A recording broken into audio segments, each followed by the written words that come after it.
सुल्तान, छा तू असांजे दुश्मननि सां मिली वियो आहे? वो मज़लूम जो साथ ॾिनो आहे।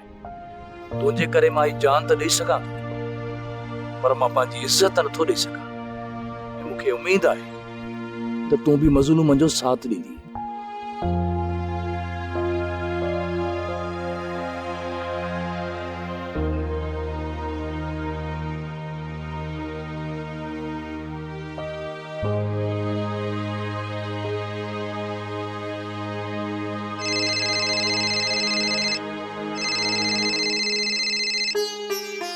हेलो सुल्तान, अञा ताईं जागी पियो?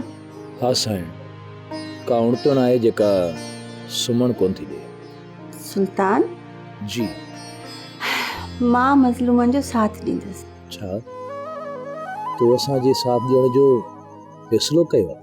अलाए छो सुल्तान, मां चाहींदे बि तुंहिंजी मुखालफ़त नथी करे सघां, छो त मां सम्झां थी त तूं ग़लति नथो थी सघीं। साईं, जेकॾहिं न तो असांजो साथ ॾिनो त तुंहिंजो भाउ तोखे कॾहिं बि कोन बख़्शी। सुल्तान, मूंखे कंहिंजी बि परवाह न आहे। साईं, दिलि ठरी पई, उणतण अंदर मां निकिरी वई। सुल्तान, तव्हांखे केॾां बि लॾे वञण जी ज़रूरत न आहे, छो त ज़मीनूं मुंहिंजूं आहिनि, सालार जूं न आहिनि। महिरबानी साईं। तूं हिते ई रहंदे मुंहिंजी अखियुनि में। जी साईं। मुंहिंजो मतिलबु आहे त मुंहिंजी अखियुनि जे साम्हूं। हुन चीज़ जे करे तूं पंहिंजे भाउ जी मुखालफ़त छो थी करे? के माण्हू बेसबबि मिठा लॻंदा आहिनि।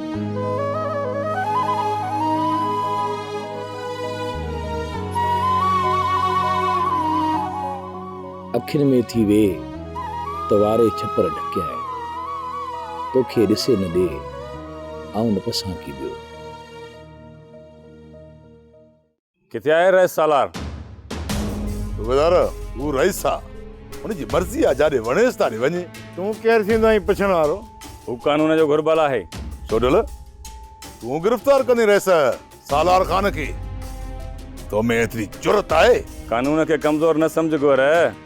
सूबेदार, असांखे बि कानून कमज़ोर न सम्झे, तॾहिं ते आहीं, तॾहिं तो एतिरो ॻाल्हाईं, न त मां चवां थो त सुठो थिए ते तां हलियो वञ, न त मुंहिंजो मीटर ओचितो फिरंदो आहे। हलियो वेंदुसि गोर मां हितां, आराम करण कोन आयो आहियां, पर तूं रईस सालार ख़ान खे ॿुधाए छॾिजांइ त संदसि मथां FIR दाख़िल थी चुकी आहे। उहो छा थी पियो?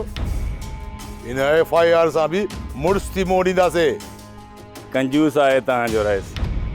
रईस जे करे न मस्त सां मुंहुं ॾेई हा न त FIR थिएसि ई कोन। हा हल बाबा हल, जान छॾ। गोर ख़्याल सां ॻाल्हाए। 100 धक सोनारे जो ऐं लोहर जो हिकु ई धक। हलाणी हल, ही आयो आहे मोतार खे गिरफ़्तार करण।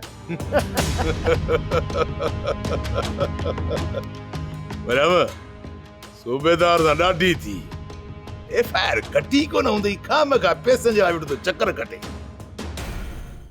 सोप सीरियल सिंध ॼाई तमाम एपिसोड्स ॾिसो हाणे HD क्वालिटीअ में। विज़िट करियो असांजो YouTube channel Sindh TV HD drama. Subscribe कयो असांजो official YouTube channel Sindh TV HD drama ऐं वधीक अपडेट लाइ बेल आइकन खे क्लिक करियो।